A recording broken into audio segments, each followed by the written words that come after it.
What's up, everybody? I'm Zach Morgan, and welcome back to Anime Art for Amateurs, Episode 7. Now, as you can tell, this episode's going to be a little bit more different, because we're not covering the basics anymore. We're moving into more intermediate stuff. For our second to last episode of this season, we're going to be covering shading and lighting. Now, for this, I'm going to be using a page from my webcomic. I'm going to be shading it live right here, right now. So we're going to start off with the flat color, obviously. Flat color's already done. I used a watercolor brush with different shades of green for the grass. It should be easy enough to figure out. You just use light and dark shades and you just blend it together.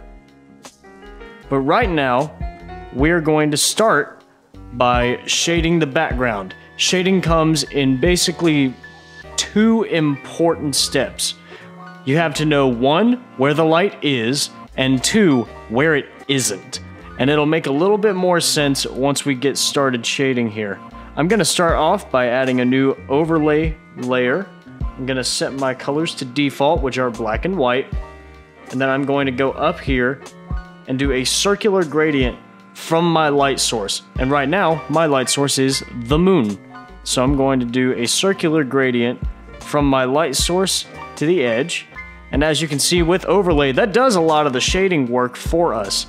It actually really does help that I can turn this up and down. I'm not going to turn it up all the way, but yeah, that's about what we want. However, that isn't perfect, so we're going to go in with an airbrush that's black on a new overlay layer. We're going to make it a little bit bigger. And we're going to start doing some just basic shadow work. For example, when I said know where the light isn't, you see how the light source is kind of behind everything? That means all the light is going to shine in our direction, meaning that the shadows are going to point in our direction as well. So you want to shadow away from your light source. Now, you'll notice I'm using black on an overlay layer. This is so that I can shade and still keep the color of what's behind it. And that way, all my shadows don't look like this. They instead look like this. And you can blend it with the color, and it looks nice and natural. Now, you'll notice I'm bringing special attention to this sword, so it's going to have a lot of shadow around the bottom, and it's going to fan out along with the rest of this. And again, you're just gonna shadow everything. And you do the same sort of thing with your characters, but you just kind of make it more refined. You'll notice on a lot of my art, I do both soft shading like this and cell shading, which is what we're going to do. So now that we've got a lot of this darkened, we need to lighten some of it too. So I'm going to switch over to white and put some random little streaks of light going through here, especially around the top of the hill, and give it sort of that glowy look.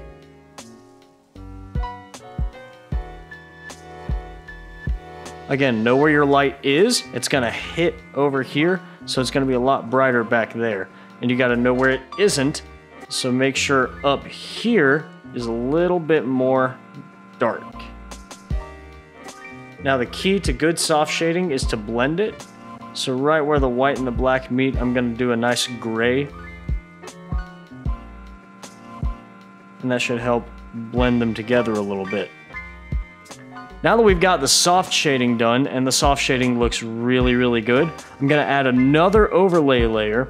But this time, I'm not going to go in with a soft airbrush. I'm going to go in with my pen on black and sort of just make some straight shadows for the swords, because the moonlight is the only light source and the swords are all straight. So I'm going to do that, but that's a little bit too dark. You can't really see the color. So you want to do that. And I'm going to stylize this so these shadows are going to be a little bit bigger and longer than normal, or what's considered realistic.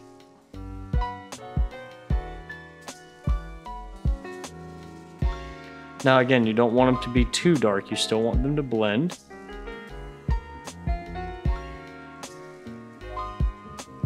And don't be afraid to play around with it a little bit.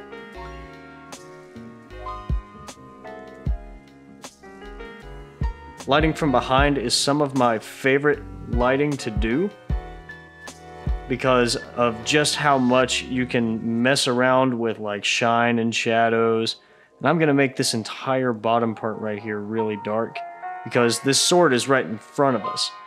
Since this axe is on the ground, it doesn't leave much of a shadow, but we're gonna give it a little one for its handle, maybe. No, we aren't gonna give it a long one because it is just sitting here on the ground. Only the one standing up would give it like a nice big long shadow.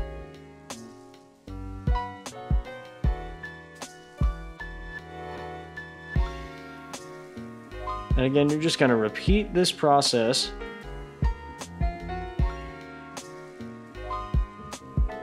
Maybe we want to stop that shadow right there, so that way we can put a nice dark shadow down here for this sword.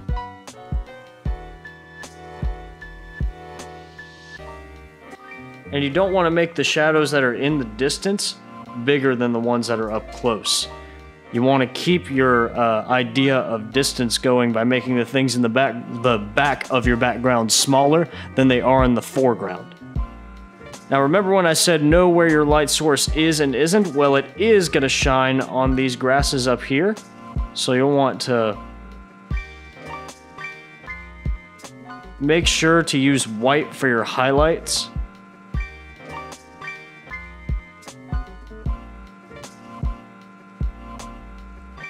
We're going to increase the opacity of that layer a little tiny bit, so that way the colors blend a little bit easier.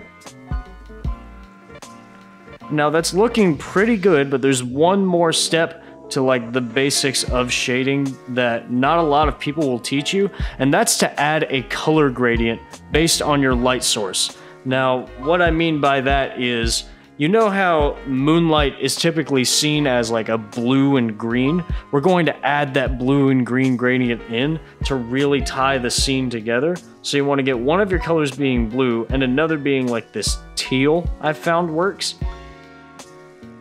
And you want to, maybe not with a circular, but maybe with a linear gradient. We'll go across it that way to make it a bit more noticeable. We're going to make it like a nice short gradient, and we're going to make it a color blending layer, and you see how it's kind of just changed the colors of everything to match. We're going to bring it down a little bit, that way it sort of matches up more with the tone we're trying to set. But see, now that background looks nice and pretty, and it's not like just a still background. It's got a lot of character to it. I'm going to add a few more highlights down here just because I feel like it needs it. That way we can kind of get the idea that, yeah, this is grass. It's not just a bunch of watercolor strokes put together. We can put some highlights down here. We could put some extra shadows down there if we wanted.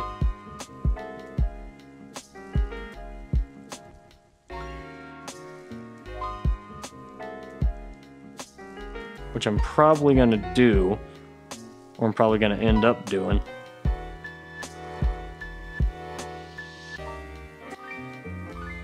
But notice I'm only putting highlights up near where the moon is shining. And that's because my shadows are going to be more heavy down here, away from where it's shining. You can see that this sort of forms a gradient sort of effect. You can use different sizes if you want, different weights.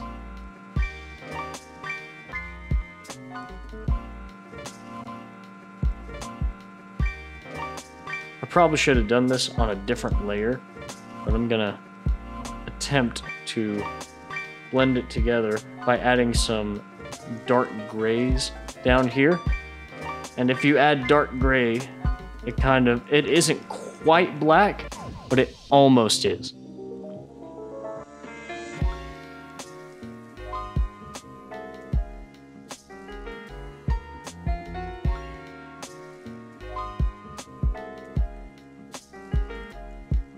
And you can see over here it's more blue, and over there it's more green. So the color gradient is working in our favor for this one.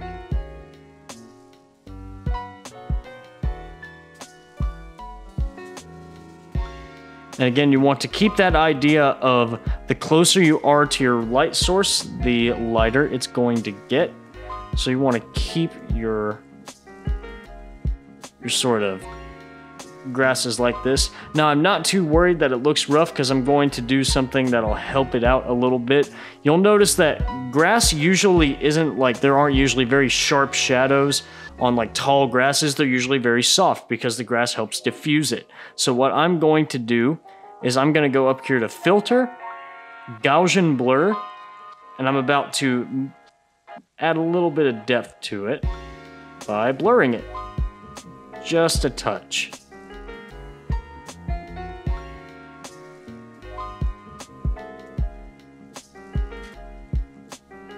Just like that. Okay, so now that we have our background done, it's time to move on to the part of the drawing that's really going to pop and is really going to make this thing stand out, and that is the foreground. Now, the foreground is going to be all the swords and stuff that you see, all the stuff that isn't the environment. And we're going to do the same process, but just tweak it here and there. So again, we're going to start off with a good gradient, a good black and white gradient. We're going to go from our light source away, and we're just going to go up here and grab the gradient tool. We want it to be a white to black. So we're going to go from white in the center to black at the bottom. Right now it's on normal, but once you put it on overlay, it sort of adds all this like dynamic stuff to it. And since it's not quite as much as I want it to be, I'm going to duplicate the layer, and that increases its opacity. But again, that turns up here white, and I don't want that. So we're just going to keep it at this, and we're going to do the rest with an airbrush. So now that we are moving on to the next step, we're going to get our airbrush, and we're going to sort of soft shade everywhere. We're going to turn this to overlay. And again, see how it doesn't really affect the red? That's because white is going to be more effective. But again, it's not very effective, so we're going to do the red and all that manually. I'm just going to do the process on this sword to save a little bit of time, and off camera, I'm going to do it on the rest of the swords. And since we're going to have our light source from behind, remember what I told you earlier, to know where your light is and where it is not. It is not where we are. It is not where we are standing. So that part's going to be dark. However, it is behind our sword, so that part is going to be light, and it's going to be covered in white. So now that we have the basics of it done, we're going to have to blend these two spots together, though we do want it to be a little bit harsh because it is a sword with edges.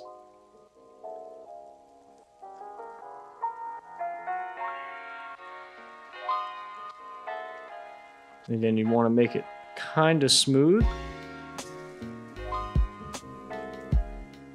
And now that we've airbrushed it, we're going to add our sharp shading to it, which is going to be, again, black and white, but with a sharp pen tool instead. We're going to set the blend style to overlay. Overlay is one of my favorite blend styles.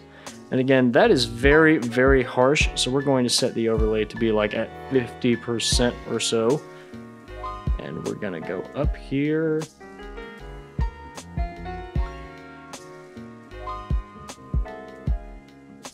We're actually going to just go ahead and color the entire hilt dark, because it will be dark. Let's just do that to the entire sword. That'll look fine. We're going to color the entirety of the sword black.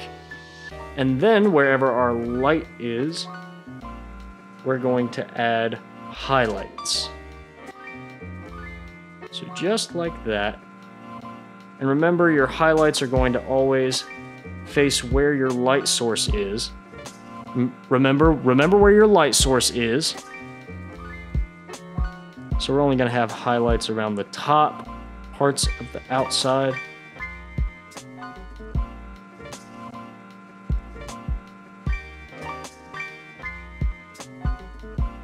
And then around these edges. Now the rocks down here are going to be a little bit different. We're not going to color the edges of them. Instead, we're going to let them keep that color there. And we're going to just sort of erase wherever we want the light to kind of show.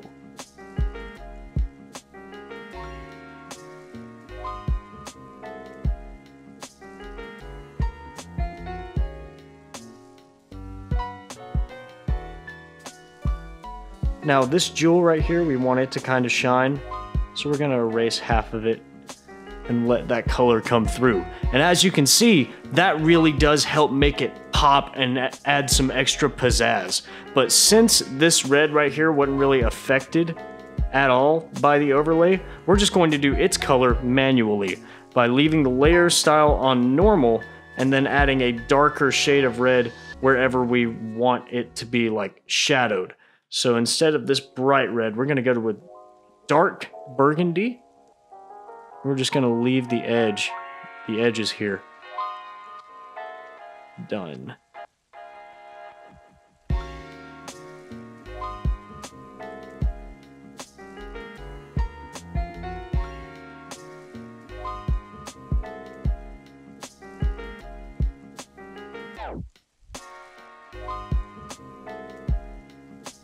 You just want to make sure that all of this is filled in, everything but the edges. That way it gives off this impression of a shadow. But looking at it now, I'm thinking we might just need to fill in the bottom edge because it doesn't look like too natural. We're just going to have to play with it a little bit and make sure that our edges that are only towards the light are the ones that are still the normal color. Since this is wrapped around the sword, we're going to allow this edge to have light since it's near our light source, which is behind it. And this is why you want to do it on a new layer, so that I can fill in everything and then just go and erase what's outside the lines.